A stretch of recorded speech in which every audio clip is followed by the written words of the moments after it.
ভাই একটা কথা বলি, আমাদের বাসায় বা বিল্ডিং এ বা বাড়িতে যদি কোনো সময় অগ্নিকাণ্ড ঘটে বা আগুন ধরে, তখন কিন্তু আমরা ফায়ার সার্ভিসে ফোন দিই বা ত্রিপল লাইনে ফোন দিই। তারপর ফায়ার সার্ভিস আসে।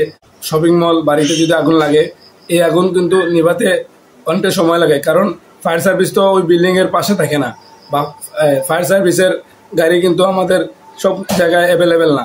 কিন্তু এই যে শাহজালাল আন্তর্জাতিক বিমানবন্দর, এখানে কিন্তু অলরেডি সব সময় রেডি থাকে যে যদি কোনো ধরনের দুর্ঘটনা হয়, বিমানে হোক আর যে কোনো জায়গায় হোক, সাথে সাথে তারা এই আগুন নিয়ন্ত্রণে আনার জন্য প্রস্তুত থাকে। আর অনেক ধরনের বাহিনী আছে, বিমান বাহিনী আছে, সেনাবাহিনী আছে, সবাই থাকে। তো এত সময় লাগে নাই, কিন্তু এবার অনেক সময় লাগতেছে। কেন লাগতেছে?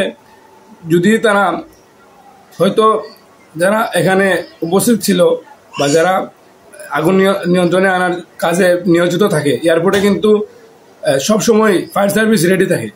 যদি আমরা বিভিন্ন জায়গায় যদি ফায়ার সার্ভিস যেতে আধা ঘন্টা লাগে, কিন্তু ওই জায়গায় সাথে সাথে যাওয়ার কথা ছিল। যদি আগুনটা যখন কম ধরছিল বা একটু কমের দিকে ছিল, শুরুর দিকে যদি আগুনটা নিয়ন্ত্রণে আনার চেষ্টা করতো, তাহলে কিন্তু এত বড় দুর্ঘটনা ঘটতো না। তো এখানে হয়তো আমার মনে হচ্ছে যে যদি শুরুর দিকে আগুনটা নিয়ন্ত্রণে আনতে পারতো, তাহলে আজকে এত বড় ক্ষতি হতো না।